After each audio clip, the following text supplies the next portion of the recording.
ఇప్పుడు మీ క్యారెక్టర్లో ఒక రీజనబుల్ క్యారెక్టర్ ఉంటుంది, దాన్ని నేను డబ్బుతో నేను కొనలేను. దాన్ని డబ్బులు తీసుకొచ్చి నేను పెట్టినా మీరు సరే పక్కకు పెట్టిపో అని అంటావు. అది ప్రతి ఓడు డబ్బుకు అమ్ముడుపోతాడు అనుకుంటా మూర్ఖత్వం.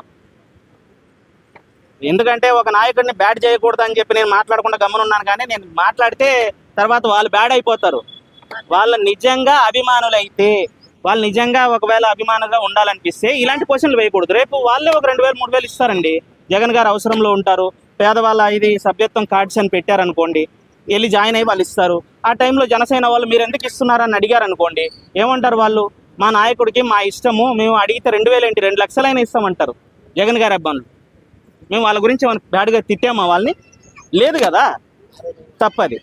ఒక నాయకుడి ఏం ఆలోచన మనకు తెలియదు. ఒక కుటుంబానికి అండగా ఉండడానికి ఆయన పెట్టుకున్నాడు. ఇది గవర్నమెంట్ నుంచి ఏమి ఇవ్వట్లేడు, ఆయన సొంతంగా పార్టీ డబ్బు ఇస్తున్నాడు. పార్టీలో అందరు ఇచ్చేవాళ్ళు ఉంటారు. నేనే ఇప్పుడు ఇస్తాను, నెలకు 100 రూపాయలు 200 నేనే పార్టీకి సెండ్ చేస్తాను. ఎందుకు?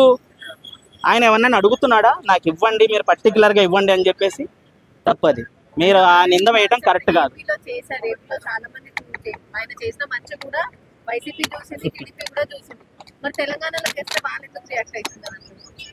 ఒక్కటండి, పేదవాళ్ళ కష్టం తీర్చేవాడు నాయకుడు, పేదవాళ్ళని కష్టంలోకి నెట్టేవాడు రాక్షసుడు. నా ఉద్దేశంలో పేదవాళ్ళకి అన్నిట్లో కూడా ఆయన సాయంగా ఉన్నాడు. 1994 నుంచి కూడా ఆయన ఫస్ట్ సినిమాలోకి రాకముందు నుంచి సినిమాలోకి వచ్చిన తర్వాత కూడా పేద ప్రజలకు అండగానే ఉన్నాడు. ఆయన అప్పటి నుంచి సేవ చేసిన గుణమే.